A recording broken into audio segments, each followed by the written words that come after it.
ओ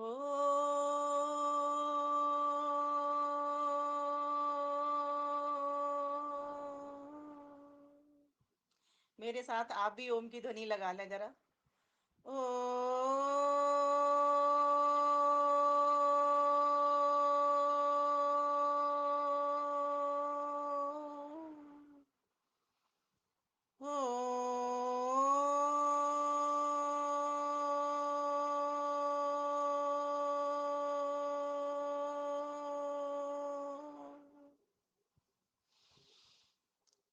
ओम असतो मा सद्गमय तमसो मा ज्योतिर्गमय मृत्योर्मा अमृतं गमय।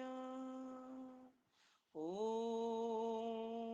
नमस्ते अस्तु आयते नमो अस्तु परायते नमस्ते प्राणतिष्ठत आसीनायोतते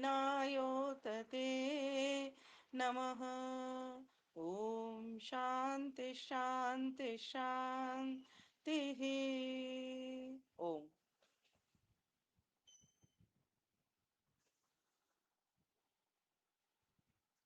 वैदिक प्रज्ञा व्याख्यान माला के अंतर्गत नित्य प्रति नैतिक यज्ञ के रूप में चल रहा वेबिनार अर्थात अंतरजालीय संगोष्ठी आदरणीय महेंद्र मुनि जी के सन्निधि में एवं श्रीमती दीपालिका पंचालिका जी पांचाल जी क्या है सरनेम आपका पांचाल जी के संयोजन में बहुत ही भव्यता दिव्यता और सभ्यता के साथ देखने में आता है। मास में एक बार लगभग मेरा आना आपके साथ हो जाता है। बहुत अच्छा लगता है मुझे कि वैसे तो चतुर्मास चल रहा है, चौमासा चल रहा है और हम सभी को भी अपने अपने मंचों के माध्यम से नित्य प्रति करना चाहिए। लेकिन मैं देख रही हूँ कि आपके यहाँ तो सदा सावन है और जब ऐसी भक्ति हमारे भीतर उतर जाती है सदा सावन वाली कि हम भी हरे रहें औरों को भी हरे भरे करें, तो आपकी ऐसी जोड़ी के लिए जो आदरणीय महेंद्र भाई और आप दीपालिका जी दोनों को मैं नमन करती हूँ। साथ ही जितने भाई बहन गुजरात से जुड़े हैं या दिल्ली से जुड़े हैं या फिर अन्य प्रांत से, सभी माताओं को, भाइयों को, बहनों को मेरा हार्दिक नमन वंदन अभिनंदन स्वीकार हो। आइए, हमारा विषय जो है मृत्यु पर विजय, बहुत ही कठिन और गूढ़ विषय तो है ये, बट मैं चाहूंगी इसको कुछ इतने सरल ढंग से प्रस्तुत करने का ईश्वर की वाणी के द्वारा। यूं तो हम ब्राह्मण ग्रंथों में असतो माँ सदगमय तमसो माँ ज्योतिर्गमय मृत्यु और माँ मृतम गमय पढ़ते हैं। हो असत से दूर भगवन सत्य का वरदान दो, दूर कर द्रुतति मेरे भगवन शुभ्र ज्योति विहान दो, प्रकृति पाशों से हटा आनंद मधु का पान दो, मृत्यु बंधन से छुड़ा अमरत्व हे भगवान दो, अमरत्व हे भगवान दो। ऐसी पुकार जब हृदय से एक मोक्ष के साधक की उठेगी, अमरत्व हे भगवान दो, मृत्यु बंधन से छुड़ा, तो सचमुच वो वेद की वाणी सिद्ध हो जाएगी, जिस वेद की वाणी को यजुर्वेद के 3रे अध्याय में 60वें मंत्र के रूप में हम पहचानते हैं, प्रमाण लिख सकते हैं। और उसके भीतर पूर्वार्ध और उत्तरार्ध दो प्रकार से इस मंत्र की पुष्टि हुई है। मंत्र आया है त्रयंबकं यजामहे सुगंधिं पुष्टिवर्धनम् उर्वारुकमिव बन्धनान् मृत्योर्मुक्षीयमामृतात् मृत्योर्मुक्षीयमामृतात्। जो हमने बोला था क्या, असतो माँ सदगमय तमसो माँ ज्योतिर्गमय मृत्योर माँ मृतम गमय, और वही मंत्र के भीतर है। तो जो ब्राह्मण ग्रंथों में गया वो वेद से ही निकल करके सीधा गया, जिसको कि हम नित्य प्रति अपनी प्रार्थनाओं में भी बोलते हैं। तो ये एक ऐसी सार्वभौमिक प्रार्थना है कि हम सभी को नित्य प्रति करना चाहिए। हम चाहते हैं मृत्यु पर विजय प्राप्त करना। मृत्यु पर विजय प्राप्त कैसे होगी, इस मंत्र ने हमारे समक्ष वो बातें प्रस्तुत कर दी हैं। ये मैंने अभी आपके समक्ष पूर्वार्ध पढ़ा। अब मैं उत्तरार्ध बोलती हूँ। त्रयंबकं यजामहे सुगंधिम पतिवेदनम। कुछ अंतर लगा होगा आपको, पुष्टिवर्धनम की जगह पतिवेदनम। उर्वारुकमिव वंदना दितो मुक्षीय मामुत, दितो मुक्षीय मामुत।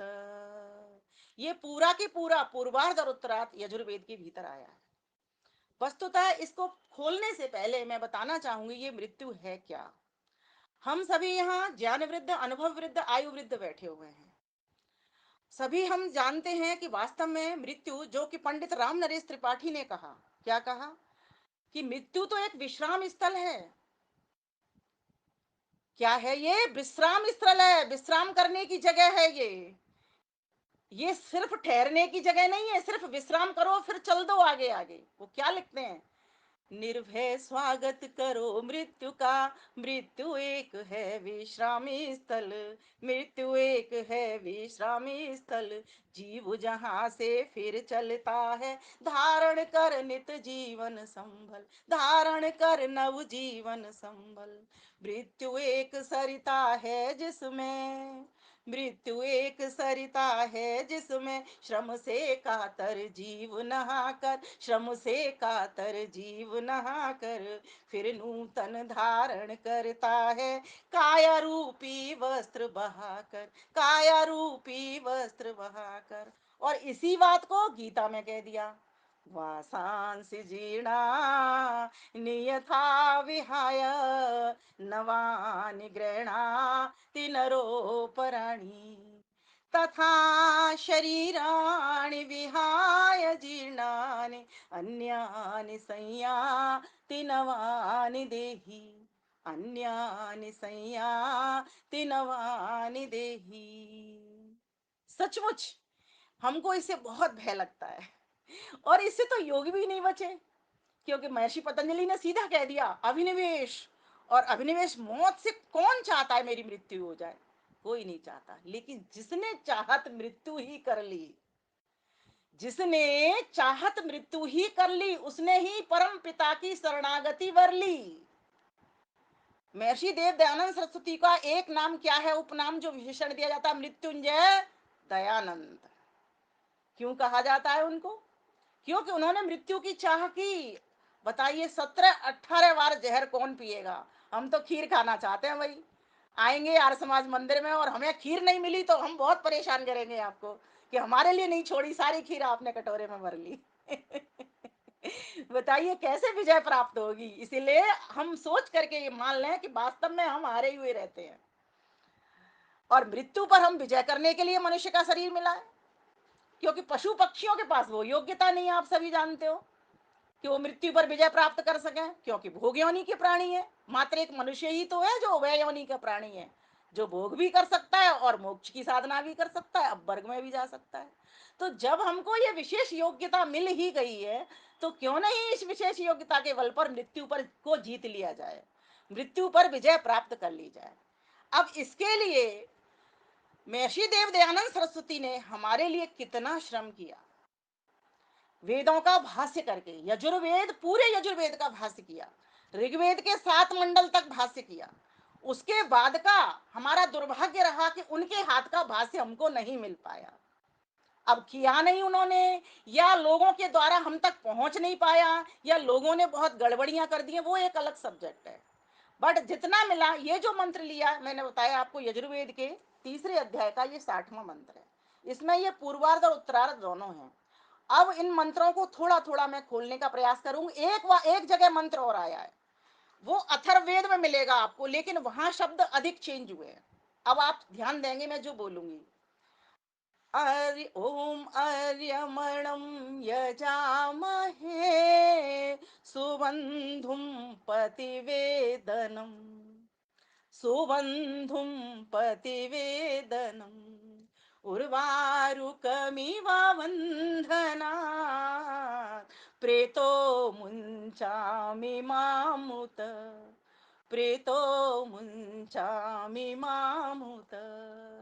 और ये तैत्तिरीय संहिता के लिख लीजिए 1-8-16 में भी ये मंत्र पाया जाता है, 1-8-16। और निरुक्त में 14-35 में ये मिलेगा आपको। निरुक्त हमारा व्याकरण ग्रंथ है जिससे शब्द खुलते हैं, वहां पर आपको 14 बाई 35 में मिलेगा। 14वें अध्याय का 35वां मंत्र है ये। तो इस प्रकार से आप ये चीजें निकाल करके रखें कि ये तीनों मंत्र गायन के योग्य हैं। अब देखिए, अब मैं आपको ये बताती हूँ कि प्रथम मंत्र में जो कामना हुई है वो आप सभी हम सभी जानते हैं कि मृत्यु से हम छूट जावे। जिस तरीके से एक खरबूजा पक करके अपनी डाल से छूट जाता है, लेकिन वहीं दूसरे जो मैंने मंत्र बोला पतिवेदनम वाला, वहीं एक कन्या क्या कह रही है, वो कह रही है जिस प्रकार से पिता के घर में पक कर के मैं अपने पति के घर में जाना चाहती हूँ, सौभाग्यवती होना चाहती हूँ, हे परमात्मा देव मुझे वो सौभाग्य प्राप्त करा दीजिए। अब एक और बात, तीसरी बात, अर्यमणम यजामये, हमने तीसरे वाले में ये बोला। अब यहाँ क्या कह रहे हैं, प्रेतो मुंचामि नामुत। इस मंत्र के भीतर क्या कहा, यहाँ पर कहा परमात्मा को अर्य नाम से संबोधित किया गया है। परमात्मा का एक नाम अर्य भी है, उसी के कारण हम सभी आर्य कहलाते हैं। ये बहुत लोगों को पता नहीं है इस बात का। अर्य, अर्य रीगतौ धातु, अर्थात चलते रहो चलते रहो चलते रहो। परमात्मा माना कि चलता नहीं है, स्थिर है, सब जगह भरा हुआ एक रस पड़ा हुआ है, विद्यमान है, लेकिन हम सबको चला रहा है। गति दाता तो वही परमेश्वर है। तो अर्य शब्द व्यक्ति श्रेष्ठ कब होता है, व्यक्ति आदर्श कब बनता है, व्यक्ति प्रेरक कब बनता है, जब उस परमात्मा के इस अर्य गुण को धारण करके वो आर्य बन जाता है, स्वयं आर्य बन जाता है। जो व्यक्ति स्वयं आर्य बनेगा वही पूरे विश्व को भी आर्य बना सकता है। तो ये मैंने थोड़े थोड़े से आपको हल्के हल्के से अर्थ बताए हैं, क्योंकि फिर अर्थों के अगर मैं इसको आगे बोलने लगी तो फिर ये मेरी व्याख्या रह जाएगी जो मैं आप तक पहुंचाना चाहती हूँ। तो इन तीनों मंत्रों में अलग अलग बातें हैं, लेकिन कहीं ना कहीं इन तीनों का जब सार निकालेंगे तो एक ही बात है। हम अभी यहाँ संसार में पिता के कुल में ही तो है, इस बेटी की तरह। और हम कहाँ जाकर के सौभाग्यशाली होंगे, परम सौभाग्यशाली होंगे, जब अपने स्वदेश में पहुंच जाएंगे, पति के पास पहुंच जाएंगे। अब आप उसको विदेश भी कह सकते हो अपने पति के पास हो जाएंगे, तब हमारा सौभाग्य, परम सौभाग्य जागेगा। अभी हम सौभाग्यशाली हैं, ये मनुष्य के चोले में पिता के घर में आए हुए हैं, इस संसार में आए हुए हैं, लेकिन पकना कहां पर है। पकना तो पहले, पकना तो यही है ना, जब पकेंगे तभी तो छूटेंगे, जब तक पकेंगे नहीं तब तक छूटेंगे नहीं। फिर तो छुड़ाना मात्र है, और छुड़ाने के साथ में डाल उसके साथ खींची चली जाएगी। इसलिए इस उपमा को भी मैं समझाने का आपको प्रयास करूंगी। मैंने बहुत बड़ा लेख लिखा है इस पर आपके लिए ही, कल तैयारी करके, चिंतन करके। देखो, पहले इसको हमें ये समझना, एक चित्र समझिए। पूरा संसार आप नोट करेंगे तो बहुत आराम होगा। विश्व एक मर्त्य मेल है, विश्व एक मृत्यु मेल है, इस तरह समझ लो और सरल शब्द में। और जो त्रयंबक है वो भूमि है, जो भूमि है, धरती है, वो त्रयंबक है, अर्थात परमात्मा है। ठीक। और सारा संसार क्या है, बेल है। धरती में से बेल निकलती है, और बेल क्या करती है, ऊपर ऊपर ऊपर ऊपर चढ़ती चली जाती है। बेल में कुछ टहनियां होती हैं, डालें होती हैं। वो डाल क्या होती हैं, वो वासना होती है। त्रयंबक भूमि है, एक गोला बनाइए और नीचे लिखिए त्रयंबक। त्रयंबक भूमि है, अर्थात परमात्मा भूमि है, हमारा आधार है। भूमि का अर्थ आधार होता है हमेशा, ये मान के चलिए। जैसे आत्मा का अर्थ आधार होता है, ऐसे भूमि का अर्थ भी आधार होता है, और विस्तृत व्यापक क्षेत्र वाला होता है। तो परमात्मा भूमि आधार है हमारा, और उसके ऊपर जो पौधा निकल रहा है, जो बेल निकल रही है, वो विश्व है पूरा। और उसमें जो डाल है वो वासना की है। ठीक है। और जो उस डाल के साथ में जो खरबूजा लटका हुआ है, वो मनुष्य रूपी उर्वारुक है, उसी का नाम उर्वारुक है। अब आपको बहुत आसानी से ये बात समझ में आएगी जो मैं बताना चाह रही हूँ। इस उपमा का अब मैं स्पष्टीकरण करती हूँ। उससे पहले थोड़ा सा फलितार्थ समझ लेते हैं। प्रथम फलितार्थ, द्वितीय फलितार्थ, तृतीय फलितार्थ और चतुर्थ फलितार्थ। अर्थात ये कहना क्या चाह रहा है, ये मृत्यु है क्या, और किस तरीके से हम इसे समझ पाएंगे ठीक प्रकार से। तो प्रथम फलितार्थ है, सबसे पहले हम जानेंगे परमात्मा स्वभाव से मुक्त है। ठीक, लेकिन क्या जीवात्मा स्वभाव से मुक्त है? अगर स्वभाव से मुक्त होता तो बंधन में आता या नहीं आता? दीपालिका जी, माइक खोलिए आप। जी, स्वभाव से अगर मुक्त होता तो वो बंधन में नहीं आता। नहीं आता ना, स्वभाव की जो चीज होती है वो छूटती नहीं है। इसका मतलब निमित्त से बंधन से बंधा है वो, इसीलिए वो छूट भी जाता है। और सांख्य दर्शन में महर्षि कपिल ने ये सूत्र भी दिया है, न स्वभाव तो बद्धस्य मोक्ष साधनोपदेश विधि। लिख सकते हो इसको या बाद में लिख लेना रिकॉर्डिंग से। तो इसका अर्थ ये होता है कि परमात्मा स्वभावतः मुक्त है और जीव निमित्त बद्ध है, कभी मृत्यु से और कभी अमृत से। कभी मृत्यु से बंधता है, कभी अमृत से। जब प्रकृति से जुड़ता है तो मृत्यु से बंध जाता है, और जब भगवान से परमात्मा से जुड़ता है तो मुक्त हो जाता है। यही तो मुक्ति और बंधन का खेल है सारा की सारा। ये समझ में आ गई। अब दूसरा फलितार्थ लिखिए। बंधन दो प्रकार का होता है। कैसा कैसा? एक मृत्यु का और एक अमृत का। भाई अगर हम प्रकृति से जुड़ रहे हैं तो मृत्यु का बंधन है, परमात्मा से जुड़ रहे हैं तो किसका है? परमात्मा का बंधन है, अर्थात परमात्मा से जुड़ रहे हैं। परमात्मा, उसको हम बोलते क्या है? मुक्ति बोलते हैं। तो ये बात समझने की है। एक तो हेय है, एक ग्राह्य है। एक हेय है, छोड़ने योग्य है, एक उपादेय है, प्राप्त करने योग्य है। एक त्याज्य है, एक ग्राह्य है। अब त्याज्य कौन सा है? संसार वाला, जो प्रकृति से बना हुआ विकृति है, वो त्याज्य है। और पकड़ने योग्य ग्राह्य कौन सा है? परमात्मा वाला। तो दोनों में कौन श्रेयस्कर कहा जाएगा? ईश्वर वाला है। तो दोनों ही बंधन, बंधना तो दोनों से पड़ेगा। अच्छा, तृतीय फलितार्थ में लिखेंगे कि जब व्यक्ति इस संसार में आवेगा तो बंधेगा, और बंधेगा तभी तो वो छूटेगा भी। वो छूटेगा कैसे? तो बंधना भी आवश्यक। बहुत से लोग ये प्रश्न भी मुझसे किया करते हैं, परमेश्वर ने ये संसार क्यों बनाया, हमें बंधन में डालने के लिए क्यों बनाया? मैंने कहा बंधन में डालने नहीं बनाया, बंधन में डाला ही इसलिए कि हम छूट जाएं। मनुष्य शरीर में नहीं आते, छूटते ही नहीं, इसलिए संसार में आए। और सुनिए, इसे तो यही लगता है कि ईश्वर ने ऐसे बंधन में डाला ही क्यों। सामान्य व्यक्ति जब तक हमारा चिंतन नहीं आता ना, तब तक हम सभी को लगता है। मुझे भी बहुत लगता था, मैं भी यही सोचा करती थी। लेकिन जब समझ में आई कि वास्तव में बंधना जरूरी, और बिना पके छूट भी नहीं सकते, तो पकना भी जरूरी, बंधना भी जरूरी, पकना भी जरूरी। पकेंगे तब तो छूटेंगे। और इस बंधन से छूटना इतना सरल भी नहीं है। राजा भरतहरि ने घर 6 बार छोड़ा। आप वैराग्य नीति शतक पढ़ते हो महाराज, उनका भरतहरि जी का, कितने सारे श्लोक, कितने सुंदर सुंदर ज्ञान के वैराग्य के उन्होंने श्लोक दिए। कहते हैं उन्होंने इस घर से, संसार से, मोह माया से सोचा कि मैं इससे मुक्ति पा लूं। क्या अपना माइक बंद करेंगे थोड़ी देर? मुक्ति पा लूं, लेकिन फिर वापस आ जाते थे। एक बार छोड़ा फिर वापस आ जाते थे, फिर वापस आ जाते थे। बंधन को वो छोड़ ही नहीं पा रहे थे, तोड़ ही नहीं पा रहे थे। क्यों? क्योंकि अभी वो पके ही नहीं थे। जब तक व्यक्ति पकेगा नहीं, और पकने की अभी पहचान बताऊंगी आपको कि किस तरीके से पता लगाएंगे कि व्यक्ति पक गया, किस प्रकार से मृत्यु को जीतेगा वो। तो कहा जब तक वो पके नहीं। फिर उन्होंने क्या देखा अंत में, कहते हैं कि जब वो रास्ते में निकल रहे थे तो किसी ने, कोई उनको एक लाल लाल मणि जैसी चीज मिली, उसको उन्होंने उठा लिया। उठा करके वो जब ऐसे हाथ से देखने लगे तो पता लगा कि कोई पान की थूकी हुई पीक थे। जिसको वो मणि समझ रहे हैं, लाल रत्न समझ रहे हैं, वो पान की थूकी हुई पीक थी। उसको उन्होंने उठा लिया। उन्होंने कहा वाह, सारा संसार इसी दुख से भरा हुआ है, व्यक्ति समझ क्या रहा है और है क्या। इसीलिए महर्षि पतंजलि को कहना पड़ा, परिणाम ताप संस्कार दुख गुण वृत्ति विरोधाच दुखमेव सर्वम विवेकिनः।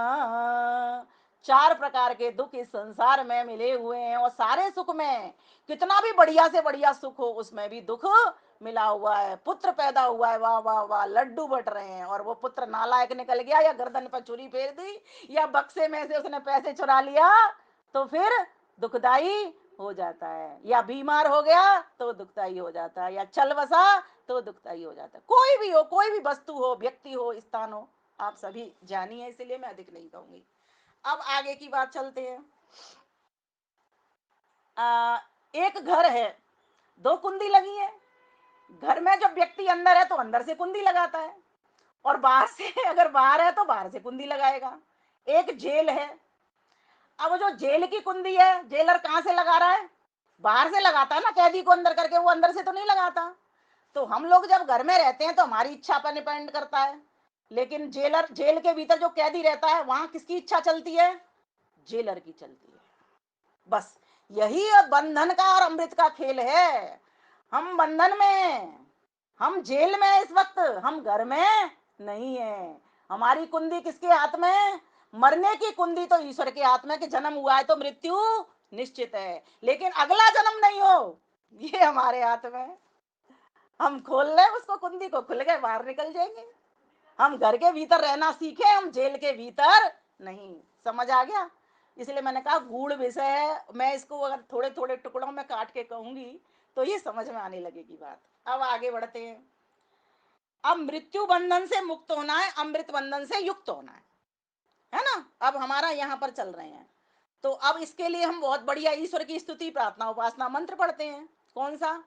ओम य आत्मदा बलदा यस्य विश्व उपासते प्रशिशं यस्य देवाः यस्य छाया अमृतम। मत डरो, यस्य मृत्यु, अरे उसी की तो मृत्यु है और उसी की छाया है। वैसे इसके दो तरह से अर्थ होते हैं। जिसको जान लेना ही अमृत है और जिसको भूल जाना ही मृत्यु है। लेकिन मैं क्या कह रही हूं, ये जन्म और मृत्यु दिए किसने?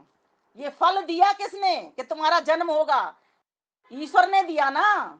फल तो ईश्वर देता है ना कर्मों का, कि जन्म होगा, क्या होगा? मृत्यु होगी। तो जन्म होगा तो मृत्यु होगी, लेकिन अगला जन्म नहीं हो, ये हमारे हाथ में है। अब देखिए चौथा फलितार्थ सुनते हैं। छूटने के लिए, जैसा कि मैंने कहा, पकना आवश्यक है। खरबूजा पककर स्वयं डाल से छूट जाता है, लेकिन कच्चा खरबूजा नहीं छूटता, नहीं छूटता ना। और ना डाल भी उसे छोड़ती है, कच्चे को डाल छोड़ती है, तो ये संसार भी नहीं छोड़ेगा, है ना? और हम भी उससे नहीं छुड़ा पाएंगे जब तक कच्चे रहेंगे तब तक। इसलिए पकना जरूरी है। अब पांचवा फलितार्थ सुनिए। पकने के लिए जुड़ना आवश्यक है, बिना जुड़े पकना असंभव है। बिना जुड़े पकना असंभव है, जैसे कि मैंने पहले आपको कहा। अर्थात मुक्ति के लिए बंधन आवश्यक है। एक बंधन पकने से पहले और दूसरा पकने के बाद।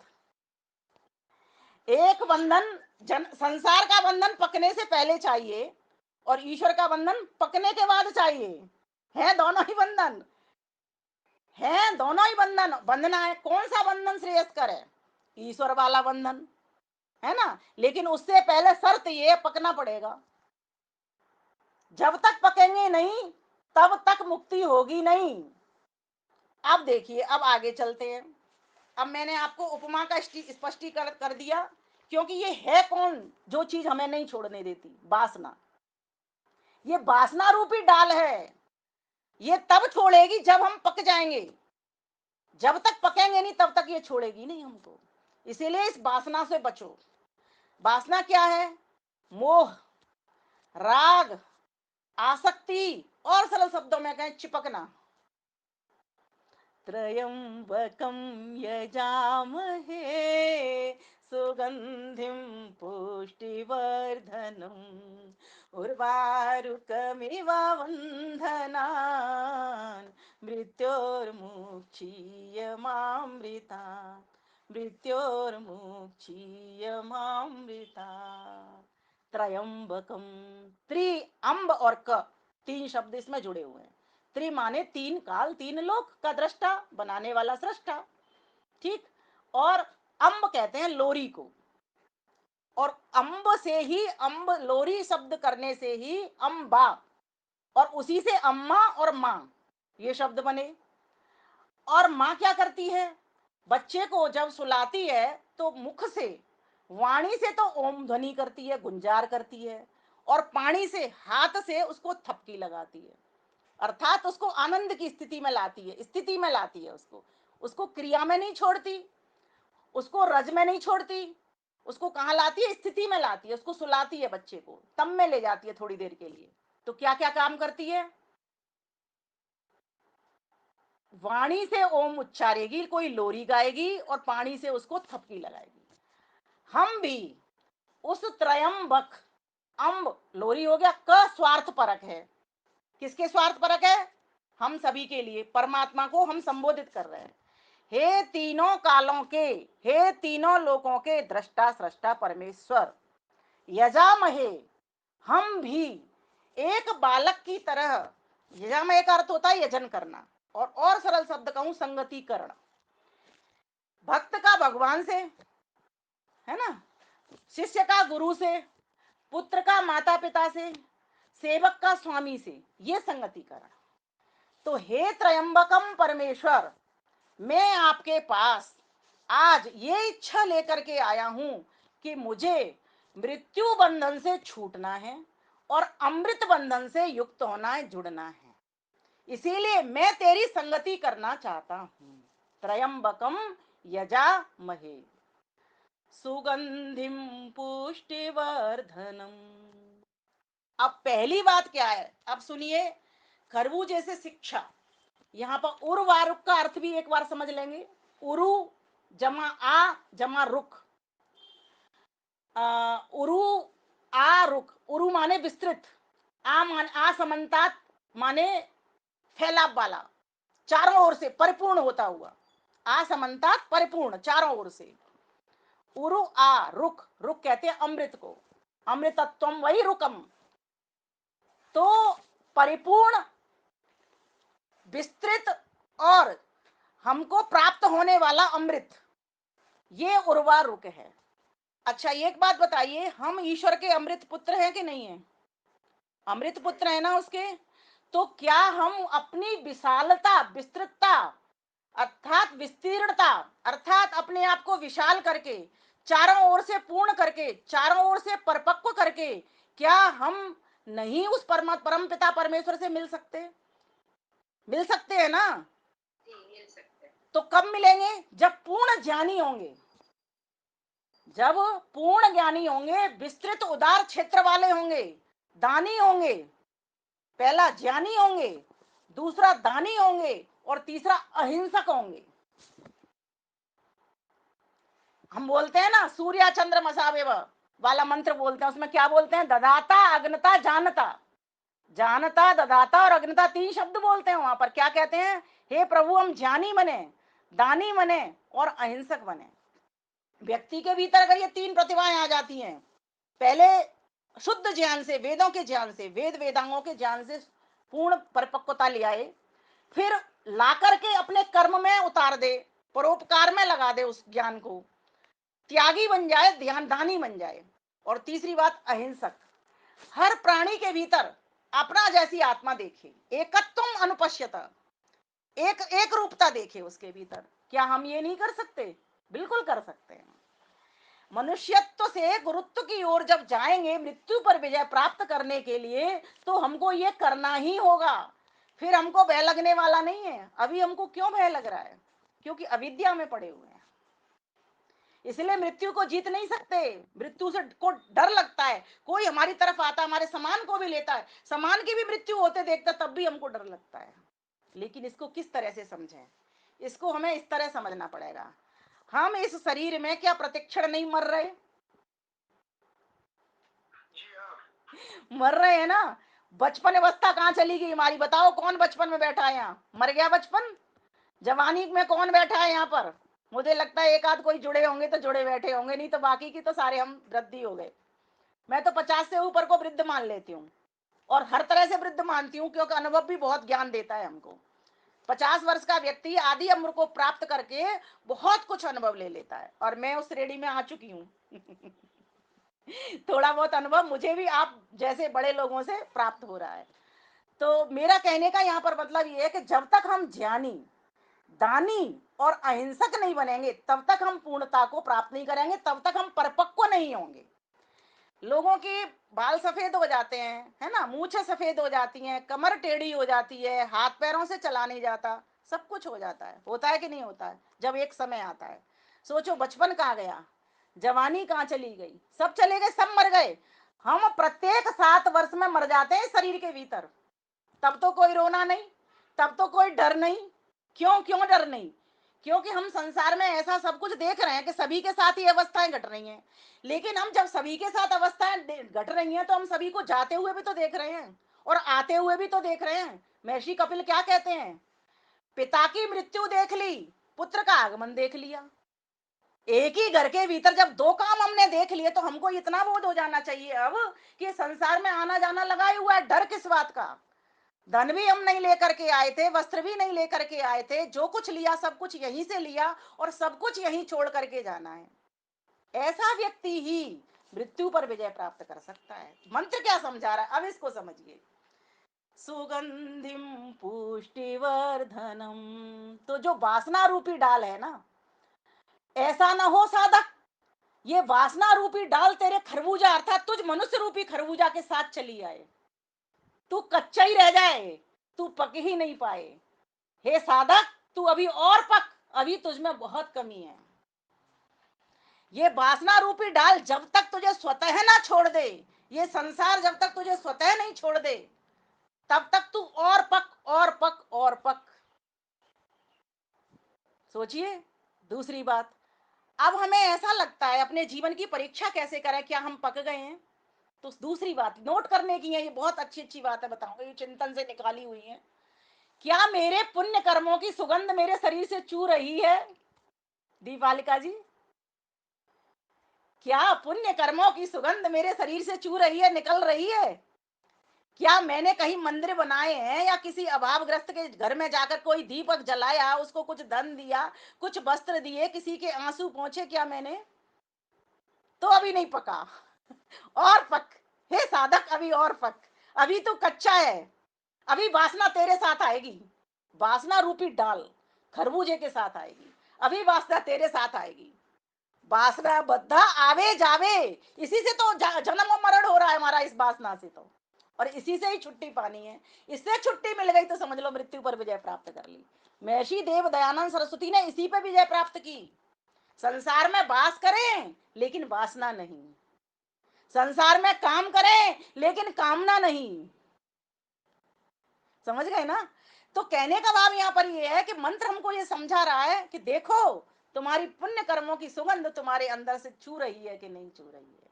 तीसरी बात लिखिए, नोट करिए, मैंने जाने कहाँ पे लिखा था तीसरा, हाँ, तीसरी बात लिखी मैंने कि एक रंग एक रूपता है कि नहीं है। अब आप अपने शरीर को देखिए, अपनी आत्मा को पहचानिए। कथनी मीठी खाण सी, करनी विष की लोय, कथनी तज करनी करे, विष से अमृत होय, विष से अमृत होय। और इसी बात को सुभाषित क्या कहता है? मनस एकम वचस एकम कर्मन एकम महात्मन, मनस अन्यत वचस अन्यत कर्मण्यन्यत दुरात्मन, कर्मन अन्यत दुरात्मन। जिस व्यक्ति के मन वाणी और कर्म में एक रूपता है, जैसे कि खरबूजा जैसा ऊपर से है वैसा ही अंदर से भी, आप उसको काटिए वही खरबूजा पका दिखाई देगा, जो ऊपर से रंग वैसा है जैसा कि अंदर से है। पीला रंग या लाल रंग जो अगर खरबूजा का हो गया है तभी तो आप पता लगाते हो ये पक गया है। जब तक वो हरा होता है, कच्चा होता है, तब तक तो आपको पता लगता है ना ये कच्चा है, ये कच्चा निकलेगा। और फिर जब उसे भीतर से काटिए तो भीतर से भी वो वैसा ही खिला खिला निकलता है। अगर हमारे जीवन में ऐसी एक रूपता हो जाए, हम जैसे बाहर हमारा आकर्षक व्यक्तित्व है वैसे ही हमारा आंतरिक व्यक्तित्व भी हो जाए। व्यक्ति व्यक्त जो व्यक्त हो रहा है वो व्यक्ति है, और जो व्यक्तित्व जिस व्यक्ति का की जो अंदर की चीज है, ओज है, तेज है, वो व्यक्त हो रहा है। हम कैसे पहचानते हैं किसी भी व्यक्ति को कि ये साधु है, ये संत है, ये महात्मा है या दुरात्मा है? उसके बाहर से ही पता लगा लेते हैं। बाहर हमारा चेहरा बहुत कुछ कह देता है। जितना जितना हम ज्ञान वृद्ध होते हैं उतना उतना हम चेहरे से पहचान लेते हैं ये व्यक्ति ऐसा है। एक सामान्य व्यक्ति उतना अधिक नहीं पहचान पाता, पहचानता तो वो भी है कि ये बुरा व्यक्ति है, भला व्यक्ति है, लेकिन एक ज्ञानी व्यक्ति है वो बिल्कुल पढ़ लेगा उसका चेहरा कि ये व्यक्ति हकीकत में कैसा है। क्या ये जो मेरी तरह बोल रहा है सिर्फ बोल रहा है या भीतर से ऐसा है भी। जो जो ज्ञानी होगा वो व्यक्ति पहचान लेगा। इसलिए मैं कह रही हूँ परिपक्व होने के लिए ज्ञानी पहली विशेषता है। अब आप देखिए इसके एक रूपता को पहचाने हम अपनी को, अगर नहीं है तो करने का प्रयास करें। जैसा मैं बाहर से सुंदर लगता हूं वैसा ही मैं भीतर से होने का प्रयास करूं। चौथी विशेषता है, देखिए खरबूजा जब पक जाता है तो उसमें से रस रस चूता है, रस चूता है, छलकता है उसमें से। क्या मेरे व्यक्तित्व से रस चू रहा है? क्या मेरी जिह्वा से मधु निकल रहा है? जिह्वया अग्रे मधु, वेद क्या कहता है? मधुमन में निक्रमणम मधुमन में परायणम वाचा वदामि मधुमत भूयासम मधु संदृशः। इसका काव्य किया मैंने। मधुर मिलन विछुड़न मधुर वाणी मधुर व्यवहार मधुर बने मधु संदृश मधुमेह हो संसार विमल कहे मधुमेह हो संसार। और मधुरता भी ऐसी नहीं जैसे गले में विष भर दिया और ऊपर से मधु लगा दिया उसमें, अंदर से भी मधु होना चाहिए। जिब्बा अग्रे मधु, तो जिब्बा मधु मूलकम, मूल में भी जिब्बा में आपकी में मधुरता होनी चाहिए, शहद होना चाहिए। अर्थात श्रुति आपके मुख से निकलनी चाहिए, सत्य वाणी आपके मुख से निकलनी चाहिए, हितकर वाणी आपके मुख से निकलनी चाहिए, उपदेशात्मक वाणी आपके लिए किसी का भला हो ऐसी वाणी मुख से निकलनी चाहिए। और ऐसा ही व्यवहार कर्मों से होना चाहिए, हाथों से पैरों से चल करके दे करके होना चाहिए। किसी को उठाने का कर्म करना चाहिए, है ना, चल करके किसी की सेवा का कर्म करना चाहिए। इन जितने भी हमारी ज्ञान की इंद्रियां और कर्म की इंद्रियां हैं और उनका स्वामी मन, सभी को ले जा करके परोपकारी बना डाले। बस इतनी सी बात समझने की है। जो संध्या मंत्रों में बोलते हैं ना, ओम बाक बाक पूरी श्रेणी, और फिर उसके बाद ओम भू पुनातु शिरसी, परमात्मा को जोड़ते जाते हैं, ओम भुवा पुनातु नेत्रयो, उसमें परमात्मा के संबोधनों को जोड़ते जाते हैं। पहले तो स्वयं कह लिया वाक वाक, मेरी वाणी स्पष्ट हो, मेरी वाणी अच्छा बोलने वाली भी हो, श्रुति की बात कहने वाली हो, मेरी वाणी में कोई विकार ना रहे। लेकिन फिर उसी के बाद क्या कहते थे? भू पुनातु शिरसी, भू पुनातु नेत्रयो, है ना, इस प्रकार से अंगों के बारे में बोल देते हैं। ये क्यों बोलते हैं? जब तक आप ईश्वर से नहीं जुड़ोगे, उस त्रैंबक परमेश्वर से नहीं जुड़ोगे, तब तक काम आपका सफल नहीं होगा। ध्यानपूर्वक समझने की बात है ये।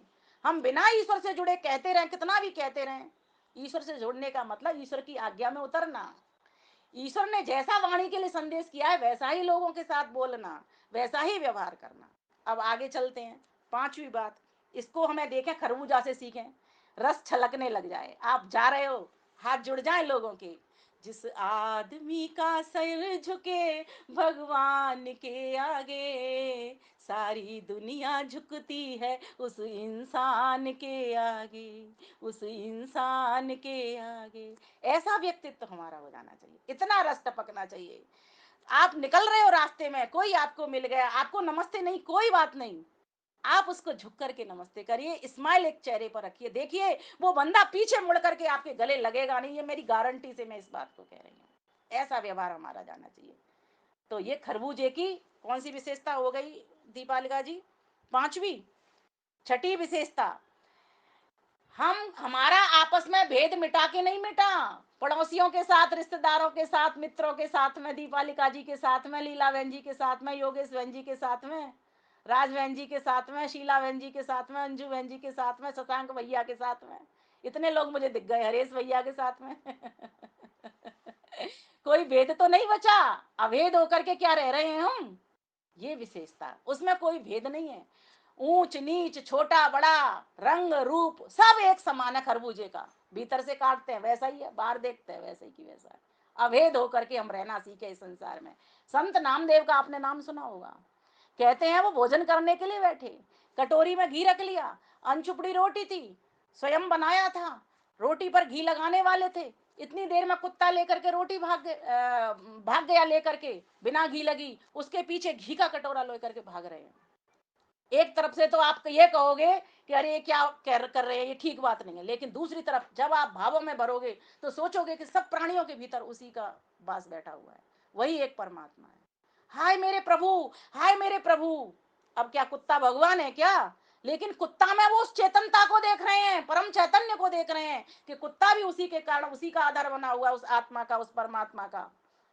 जो आत्मा को कुत्ता का चोला पहनाया है वो उसी परमात्मा के कारण पहनाया है। ये भी जीव है, इसको भी भूख लगती है, इसने रोटी मेरी ले ली बिना घी की। अरे नहीं नहीं नहीं नहीं नहीं नहीं, कुत्ते के पास पहुंचते हैं, अरे मैं घी लगाऊंगा घी लगाऊंगा, तब तक कुत्ता रोटी खा लेता है। यहां तक हमारी भक्ति परवान पर चढ़नी चाहिए। तो अभेद काय का कोई अभेद नहीं हमें करना है। अब आगे की शिक्षा सीखेंगे खरबूजा से।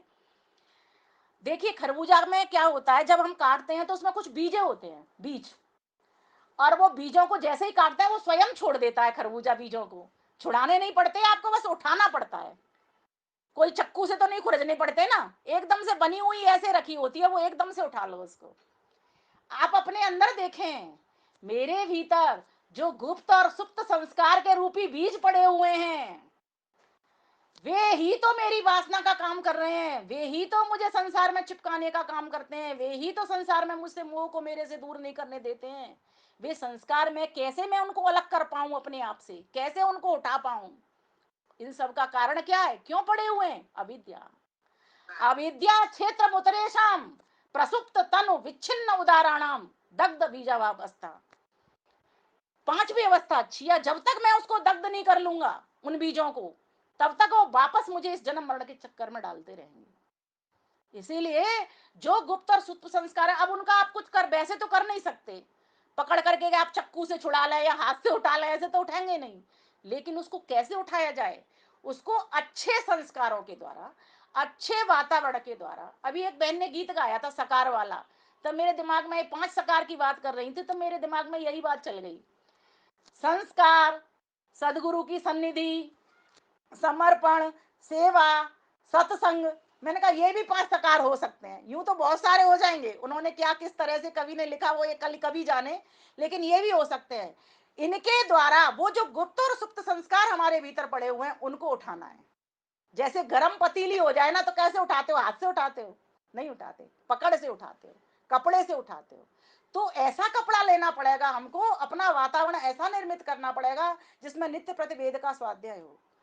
आगमन में अतिथि हमारे घर में संत महात्मा आए, क्योंकि कहा जाता है जब तक संत महात्माओं के पैरों से हमारे घरों में कीचड़ नहीं हो जाती, तब तक वो घर शमशान के समान समझना। न विप्रपादो न दक कदमानी, न वेद शास्त्रो न ध्वनि गर्जितानी। विषय अलग चला जाएगा, आनंद तो बहुत आता है वेद कथा करने में, लेकिन मैं अभी विषय पर ही टिकना चाहती हूँ, इसलिए इसे आगे नहीं खोल रही हूँ।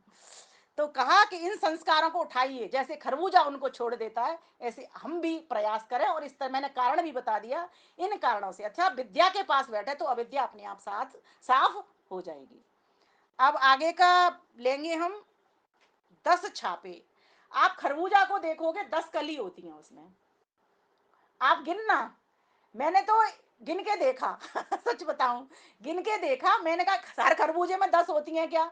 सच में 10 फाके ही निकल रही हैं। अभी 4-5 खरबूजा बरसात से पहले लेके आई हूं, मैंने सबकी गिनी। छोटे में भी होती हैं क्या, बड़े में भी होती हैं, तो सब में 10 कलियां होती हैं। वो एक अलग बात है, एक्सेप्शन की बात, कि किसी में जुड़वा, जैसे जुड़वा बच्चे होते हैं ना, इस तरह से वो जुड़ जाए, वो एक अलग बात है। लेकिन वहां पर 10 ही कली वो गिनने में आ रही थी, वो 10 कली क्या है? अब मनुष्य को क्या करना? हमारे 2 हाथ, कितनी उंगली है? 5 ये और 5 ये हाथ हमारा किसका है? पुरुषार्थ का। और ये बायां हाथ किसका है? हमारा सफलता का। इन 5 उंगलियां ये, 5 उंगलियां ये, पुरुषार्थ और भाग्य की जब छाप हमारे कर्मों पर पड़ेगी, ध्यान से सुनिए, अयम में हस्तो भगवान, अयम में भगवत्तर। ये प्रभु, ये मेरा हाथ भग से भर जाए। भग से कब भरेगा? जब पुरुषार्थ से भरेगा, धर्म अर्थ काम और मोक्ष की ओर बढ़ाने वाला ये हाथ होगा। और सफलता कब मिलेगी? जब ये 4 काम करेगा तो अपने आप निश्चित सफलता मिल जाएगी। तो ये बायां हाथ सफलता का और ये दायां हाथ पुरुषार्थ का है। तो हे प्रभु, मेरे इस दाएं हाथ के भीतर पुरुषार्थ भर दीजिए। ये 10 छाप मैं अपने कर्मों पे लगाए शरीर पर लगाना चाहता हूं, पुरुषार्थ की और भाग्य की। और एक और बात, भाग्य मेरे बस में नहीं, जाति आयु भोग मुझे मिल चुके, यही तो मिलते हैं, सत्य मूले तद विपाको जाति आयु भोगा, ये मुझको मिल चुके। अब इसलिए मेरे हाथ में है नहीं, लेकिन मेरे हाथ में पुरुषार्थ तो है, तो जो है मैं उसको तो पकड़ूं, तब तो मेरा शरीर खुशबू चुएगा, रस मेरे भीतर से निकलेगा। जब मैं पुरुषार्थ ही नहीं करूंगा, आलसी की भांति पड़ा रहूंगा, तो मेरे चेहरे पे कैसे हो जाएगा तेज आएगा, मेरे कर्म से कैसे खुशबू होगी। मैं तो आलसी हो जाऊंगा, मृतक की तरह हो जाऊंगा, मेरे से जीवन जीवंत रहेगा ही नहीं, मृत्यु की तरह हो जाएगा। तो इसीलिए ये 10 पुरुषार्थ की उंगलियां, जैसे खरबूजे पे 10 वाक्य होती है, ये 10 पुरुषार्थ की उंगलियां होना बहुत आवश्यक है। अब आगे बढ़ते हैं। एक बात मैंने लिखी है कि खरबूजे के ऊपर आपने देखा होगा, जब वो पक जाता है तो एक मूछ जैसी आ जाती है। कितना ने देखा, जरा हाथ ऊपर कर देंगे वीडियो ऑन करके।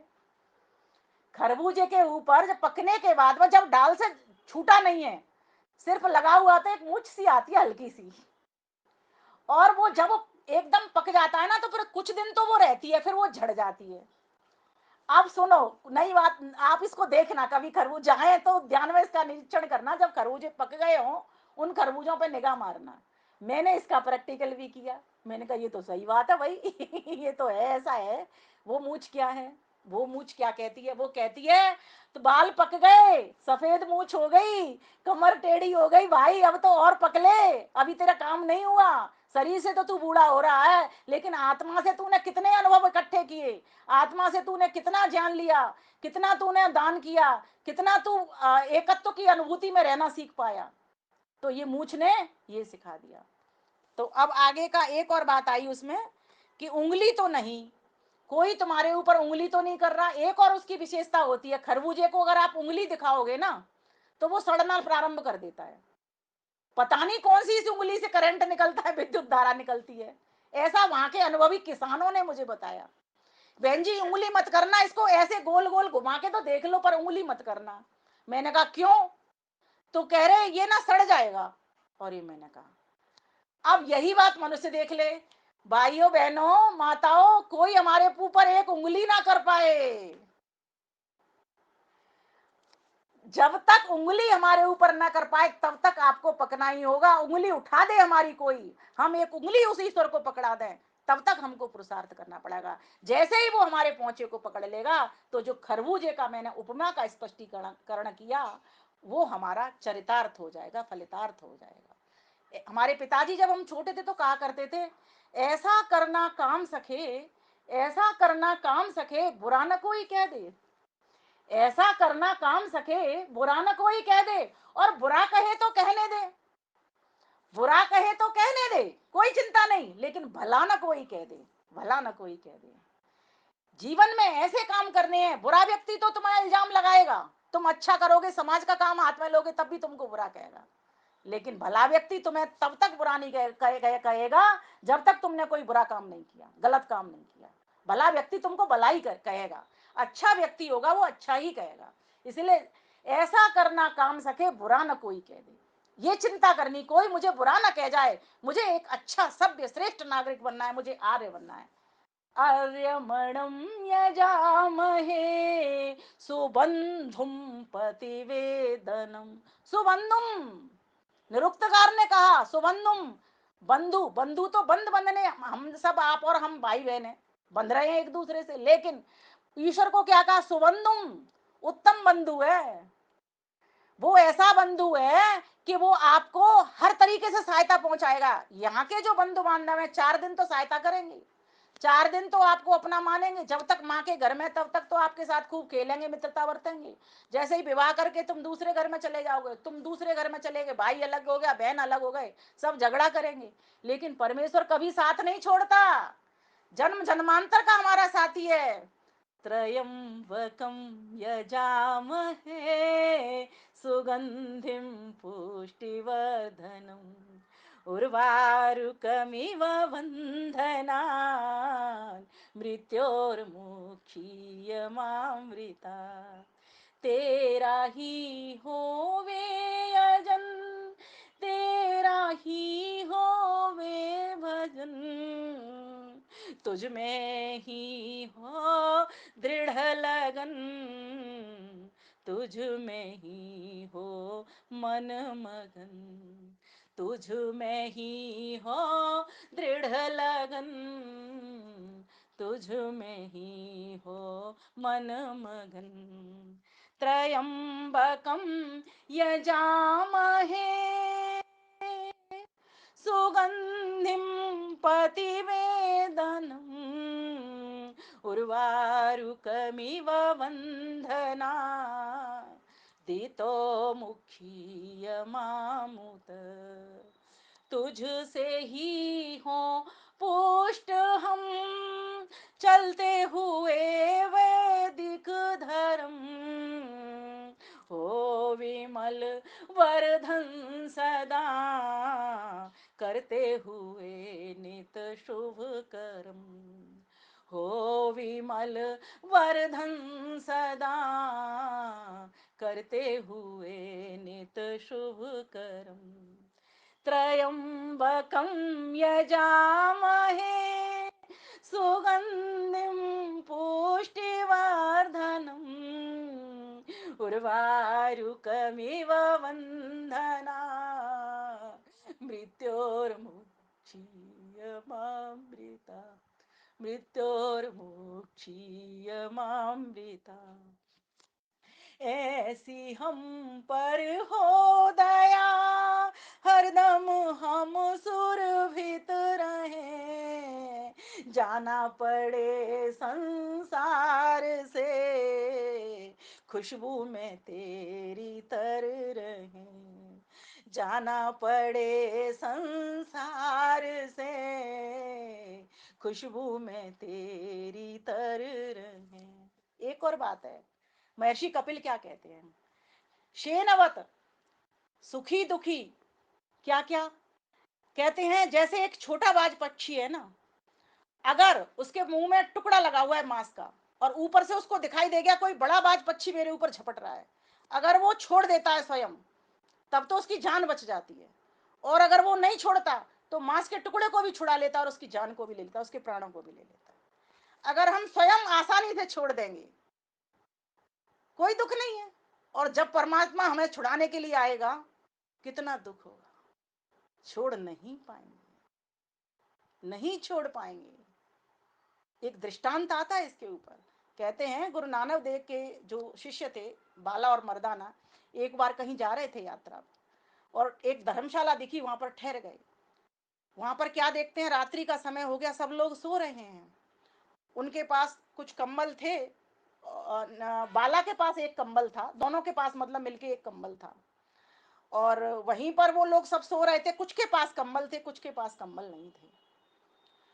अब एक बाला के मन आया, जिसके बाला के हाथ में जो कंबल था उसके मन में आया कि मैं एक व्यक्ति को उड़ा सकता हूं लेकिन बाकी के लोगों को मैं ये कंबल नहीं उड़ा सकता। मर्दाना को लगा कि मुझे तो ठंड लग रही है, मैं क्यों नहीं किसी से खींच लूं, इसको कंबल को ले लूं, वो छुड़ा करके लेकर के आ गया। तो जिसने उड़ाया स्वयं छोड़ा वो तो सुखी है, स्वयं जिसने किसी को उड़ाया जबकि ठंड तो उसको भी लग रही होगी वो सुखी है, लेकिन जिसके पास कंबल नहीं था किसी और का छुड़ा करके लाया, तो जिस व्यक्ति से उसने छुड़ाया वो दुखी है, जिस व्यक्ति का छुड़ाया वो व्यक्ति दुखी हो गया। क्यों? क्योंकि उसे जबरदस्ती छीना हुआ है। तो जब हम छोड़ देते हैं स्वयं तो सुखी हो जाते हैं, जब कोई हमसे छुड़ाता है तो हम दुखी हो जाते हैं। मर्दाना से किसने छुड़ाया? मर्दाना ने किससे छुड़ाया? जो व्यक्ति सो रहा था उसके पास ढका हुआ था, उसने उससे छुड़ाया, तो व्यक्ति दुखी हो जाता है कि मुझसे छुड़ा के ले गया है। और जो बाला था वो क्यों खुश था? क्योंकि उसने किसी को कंबल उड़ाया था, स्वयं अपनी इच्छा से कंबल को छोड़ा था। त्रयंबकं यजामहे सुगंधिं पुष्टिवर्धनम् उर्वारुकमिव वन्दना मृत्योर्मुक्षीयमामृता। जैसे खरबूजा पके हो सुगंधित पुष्ट चऊं, अपनी डाल खुद छोड़ दे वैसे पका हमको प्रभु, अपनी डाल खुद छोड़ दे, वैसे छूटा हमको प्रभु।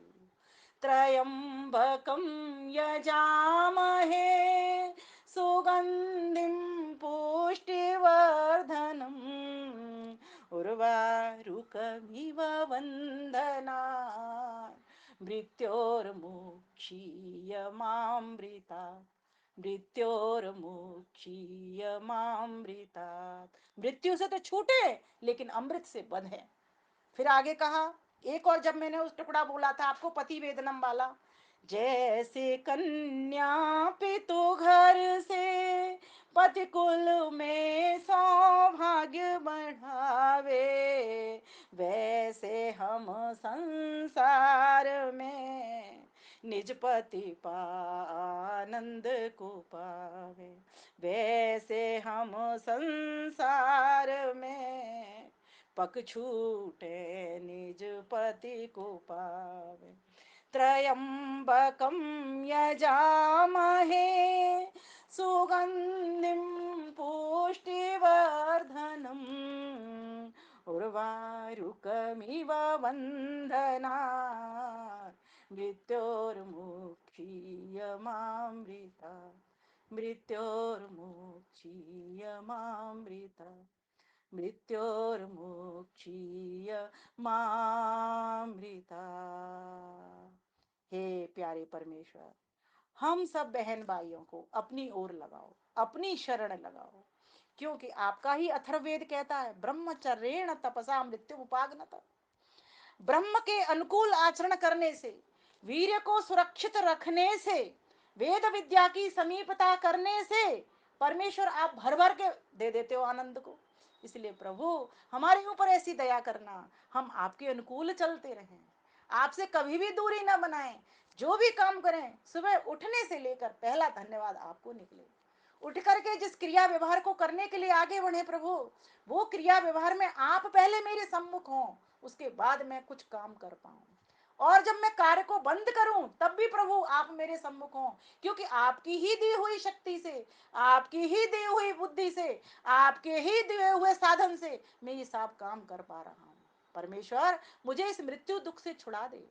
मैं तेरा हूं, तू अमृत मैं भी अमृत, हम दोनों में समानता इतनी, तू निराकार मैं भी निराकार, तू चेतन मैं भी चेतन, बस मेरे पास आनंद नहीं है, कमी तो यही रह गई है। और मैं तेरा आनंद चाहता हूं, मैं 100% सुख चाहता हूं, मैं एक भी दुख नहीं चाहता। इसलिए मैं प्रकृति के बंधन से छूटना चाहता हूं और तेरे बंधन में जुड़ना चाहता हूं। प्रकृति से मैं मुक्त होना चाहता हूं और तेरे पास पहुंच करके मैं अमृत मुक्त होना चाहता हूं, अर्थात अमृत को प्राप्त करना चाहता हूं। प्रभु बस यही आपसे प्रार्थना है। तो ईश्वर ने हम पर बड़ी कृपा की कि हमको वेदों के ज्ञान दिया। महर्षि दयानंद सरस्वती ने बड़ी कृपा की, वेदों का भाष्य करके एक अच्छा अर्थ हमको दिया। निरुक्तकार आदि जो वेदों के बाद में जो भाष्यकार हुए व्याकरण ग्रंथों के, उन्होंने भी हमको ये तोड़ तोड़ करके शब्दों के द्वारा समझाने का प्रयास किया कि वास्तव में ईश्वर की वाणी में ही वो विद्या निहित है जिसके कारण तुम मृत्यु का विजय प्राप्त कर सकते हो। इसके लिए हम सभी ब्रह्मचारी बने, सदाचारी बने, ज्ञानी बने, दानी बने, अहिंसक बने, कुछ बातें छोड़ दें, कुछ बातें जोड़ लें, अहंकार छोड़ दें, अंधकार छोड़ दें, अलंकार छोड़ दें। क्या कहा? 3 बातें। अहंकार छोड़ दें, अंधकार छोड़ दें, अलंकार छोड़ दें। क्या अपना लें? प्यार करें, प्यार करें, आभार करें और सत्कार करें। क्या? प्यार करें, आभार करें, सत्कार करें। 3 बात हम अपनी जोड़ करके कुछ उन्नति के लिए मैंने ये प्रयास किया कि हम सभी कुछ इस प्रकार से भी उन्नति कर पाए। आपके चैनल पर तरह तरह के विद्वान आते हैं, नित्य प्रति आते हैं, आपके यहाँ नित्य प्रति सावन है। मुझे भी उस सावन का एक मन भावन प्रसंग आपने मुझे दिया और अपने चैनल पर स्थान दिया, आपके लिए बहुत बहुत धन्यवाद करती हूँ। और आप सभी जितने भी श्रोतागण विद्वत जन यहाँ पर जुड़े हुए हैं, सभी को मैं हृदय से साधुवाद देती हूँ, धन्यवाद देती हूँ और नमन भी पुनः करती हूँ। आप सभी का बहुत बहुत धन्यवाद। नमस्ते जी।